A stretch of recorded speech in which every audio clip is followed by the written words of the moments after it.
আজকের গুরুত্বপূর্ণ আঞ্চলিক সংবাদে সবাইকে জানাই স্বাগতম। আজ হলো 25 জানুয়ারি, রবিবার। আজকের সন্ধ্যার বরাক উপত্যকা তথা আসাম এবং দেশের গুরুত্বপূর্ণ বিশেষ বিশেষ খবর হলো: 28 জানুয়ারি কাটিগড়ায় কংগ্রেসের কর্মী সভা, আসছেন গৌরব, ভূপেশ, জিতেন্দ্র। মাসুঘাটে 22 জনের নামে ভুয়ো অভিযোগ, এসপিকে নালিশ সাংসদ সুস্মিতার। গ্রেফতারের দাবি জানিয়ে স্মারকপত্র তৃণমূল নেত্রীর। প্রজাতন্ত্র দিবসের প্রাক্কালে বদরপুরে উদ্ধার বিপুল পরিমাণ বিস্ফোরক। রেল স্টেশনে জোর নিরাপত্তা, ধৃত অখিল 4 দিনের রিমান্ডে। ছাত্রীর ছবি সমাজ মাধ্যমে ভাইরাল, গ্রেফতার যুবক। পাঁচগ্রামে বরাক নদী থেকে উদ্ধার 100 কেজি ওজনের বাঘ মাছ। লিভ ইন সম্পর্কে সন্তানের জন্ম হলে স্ত্রীর মর্যাদা দিতে হবে মহিলাকে, রায় কোর্টের। মিজোরামে দুর্ঘটনায় মৃত্যু নিলামবাজারের আরেক যুবকের। বিজেপির টিকিট প্রত্যাশীর দৌড়ে প্রাক্তন ওএসডি শেখর। 26-এর ভোট ঘিরে উত্তাপ বাড়ছে হাইলাকান্দির গেরুয়া শিবিরে। 26-এর জোর মহারণ হাইলাকান্দিতে। মালুগ্রাম গার্লস হাই স্কুলে 30 লক্ষ টাকা ব্যয়ে দ্বিতল ভবন নির্মাণের শিলান্যাস করলেন সাংসদ পরিমল। একই দিনে শিলকুড়িতে আরও 10 লক্ষের প্রকল্পের শিলান্যাস। স্বামীর উপার্জন ক্ষমতা নষ্টে স্ত্রীর ভূমিকা থাকলে ভরণ পোষণ নয়, রায় এলাহাবাদ হাইকোর্টের।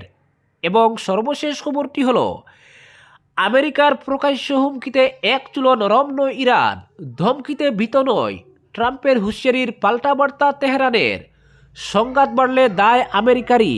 এবারে শুনুন বিস্তারিত খবর। আগামী 28 জানুয়ারি কাটিগড়ার চৌরঙ্গি বারুণী মেলার মাঠে কংগ্রেসের বিশাল কর্মী সভা অনুষ্ঠিত হবে। এতে উপত্যকার 3 জেলার দলীয় নেতা কর্মীরা উপস্থিত থাকবেন। সভায় 20 থেকে 25,000 কংগ্রেস কর্মীদের সমাগম হবে। প্রদেশ কংগ্রেস কমিটির সভাপতি গৌরব গগৈ, দলের আসামের দায়িত্বপ্রাপ্ত নেতা ভূপেশ বাগেল, জিতেন্দ্র সিং, কর্ণাটকের মুখ্যমন্ত্রী ডি শিবকুমার সহ প্রদেশ ও কেন্দ্রীয় কমিটির একজাক নেতা উপস্থিত থাকবেন। বারুণী মেলার মাঠে একথা জানিয়েছেন জেলা কংগ্রেসের সভাপতি সজল আচার্য সহ রাজ্যের প্রাক্তন মন্ত্রী অজিত সিং, বিধায়ক খলিল উদ্দিন মজুমদার। এই কর্মী সভাকে কেন্দ্র করে ইতিমধ্যে শুরু হয়েছে জোর প্রস্তুতি। আসন্ন বিধানসভা নির্বাচনকে সামনে রেখে বিশাল এই কর্মী সভা আয়োজন নিশ্চিতভাবে উপত্যকার কংগ্রেস রাজনীতিতে নতুন করে অক্সিজেন যোগাবে বলে ধারণা করা হচ্ছে।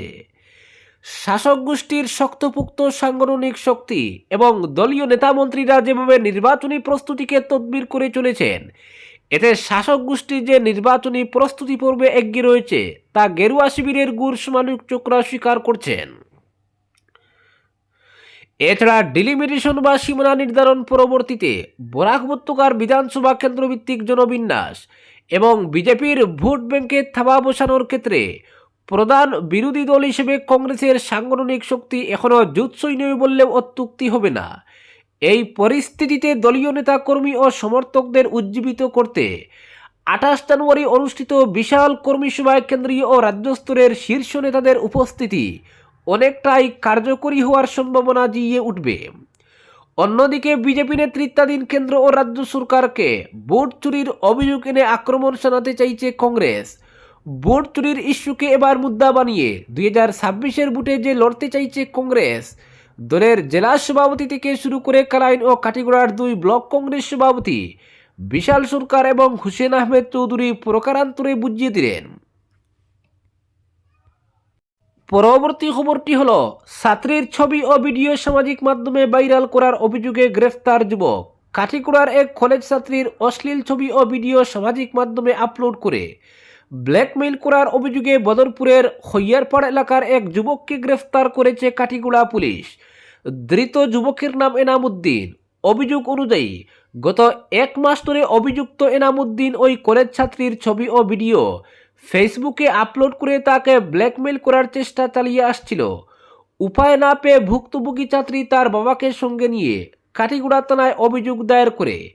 অভিযোগের প্রেক্ষিতে কাটিগড়া পুলিশ দ্রুত অভিযান চালিয়ে অভিযুক্ত যুবক এনাম উদ্দিনকে গ্রেফতার করে শনিবার ধৃত যুবককে শিলচর আদালতে তোলা হলে আদালতের নির্দেশে তাকে জেল হাজতে পাঠানো হয়েছে বলে জানা গেছে। পরবর্তী খবরটি হলো হাইলাকান্দি জেলার পাঁচগ্রাম এলাকায় বরাক নদী থেকে প্রায় 100 কেজি ওজনের একটি বিশাল বাঘ মাছ উদ্ধার হওয়া এলাকায় চাঞ্চল্য সৃষ্টি হয়েছে। স্থানীয় জেলেরা নিয়মিত মাছ ধরার সময় এই বিশাল আকৃতির মাছটি ধরতে সক্ষম হন। এত বড় মাছ এই অঞ্চলে খুব কমই দেখা যায় বলে জানিয়েছেন স্থানীয়রা। পরে মাছটি 5 গ্রাম বাজারে আনা হয় এবং কেজি প্রতি 1500 টাকা দরে মোট 50,000 টাকায় বিক্রি করা হয়। মাছটির আকার এতটাই বড় ছিল যে সেটি বহন করতে ই রিকশার সাহায্য নিতে হয়। আগরতলার এক ব্যবসায়ী মাছটি ক্রয় করেন। বাজারে মাছটি দেখতে বহু মানুষের ভিড় জমে যায়। অনেকেই জানান সাম্প্রতিক সময়ে বরাক নদী থেকে উদ্ধার হওয়া এটি সম্ভবত সবচেয়ে বড় বাঘ মাছগুলোর একটি। এই বিরল মাছ পেয়ে জেলেরা খুশি। স্থানীয়দের মতে এই ঘটনা বরাক নদীর সমৃদ্ধ জলজ সম্পদের প্রমাণ আবারও তুলে ধরল। পরবর্তী খবরটি হলো মাসুঘাটে 22 জনের নামে ভুয়ো অভিযোগ, এসপিকে নালিশ সুস্মিতার। এসআর অর্থাৎ ভোটার তালিকার বিশেষ সংশোধন প্রক্রিয়া নিয়ে বিজেপির বিরুদ্ধে অভিযোগ এনে কাছাড়ের পুলিশ সুপারের কাছে স্মারকপত্র পেশ করলেন রাজ্যসভা সাংসদ তথা তৃণমূল কংগ্রেস নেত্রী সুস্মিতা দেব। অভিযোগ আনা হয়েছে মাসুঘাট জিপির নির্বাচিত গ্রুপ সদস্যের স্বামী মোহনলাল দাসের বিরুদ্ধে। মাসুঘাট জিপির অগুনতি প্রকৃত ভোটারের বিরুদ্ধে ভুয়ো অভিযোগ আনায় মোহনলালকে গ্রেফতার করার দাবি জানিয়েছেন সুস্মিতা সহ টিম তৃণমূল কংগ্রেসের অভিযোগ, মোহনলাল দাস মাসুঘাট জিপির বহু পরিবারের বিরুদ্ধে ভুয়ো ভোটার থাকার অভিযোগ জমা করেছেন, কিন্তু বাস্তবে এরা প্রকৃত ভোটার তালিকায় এদের নাম রয়েছে প্রত্যেকের। শুধু তাই নয়, রয়েছে ভোটার পরিচয়পত্র সহ বৈধ সব ধরনের নথি। কিন্তু এরপরও শুধুমাত্র জাতিতে মুসলিম হওয়ায় এদের বিরুদ্ধে ভুয়ো ভোটারের অভিযোগ এনেছেন মোহনলাল। সংখ্যালঘু ভোটার কমিয়ে দেওয়ার চক্রান্ত সফল করতেই এই ধরনের দুর্নীতিমূলক পদক্ষেপ করেছেন এই ব্যক্তি।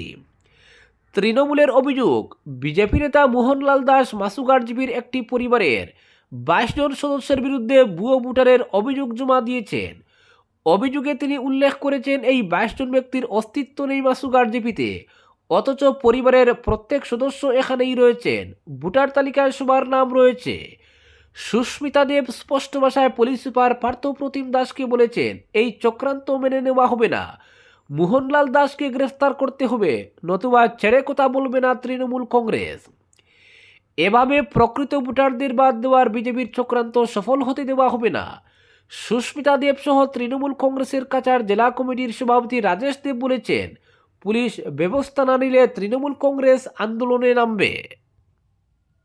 পরবর্তী খবরটি হলো বিজেপির টিকিট প্রত্যাশীর দৌড়ে প্রাক্তন ওএসডি শেখর। 26-এর ভোট ঘিরে উত্তাপ বাড়ছে হাইলাকান্দির গেরুয়া শিবিরে। প্রাক্তন সাংবাদিক, কলাম লেখক এবং প্রাক্তন ওএসডি শেখর দে 26-এর নির্বাচনে 121 হাইলাকান্দি বিধানসভা কেন্দ্র থেকে বিজেপির টিকিট প্রত্যাশীর দৌড়ে সামিল রয়েছেন। আসাম প্রদেশ বিজেপির কার্যকরী কমিটির সদস্য শেখর দে আরএসএসের একজন স্বয়ংসেবক। এছাড়াও দীর্ঘদিন থেকে সাংবাদিকতার সঙ্গে যুক্ত থাকার পাশাপাশি নানাভাবে সমাজসেবার সঙ্গে জড়িয়ে আছেন। সাংবাদিকতায় স্নাতকোত্তর উত্তীর্ণ শেখর দে দীর্ঘদিন দৈনিক যুগসংঘ পত্রিকা ছাড়াও বিভিন্ন মিডিয়া হাউসে কাজ করেছেন।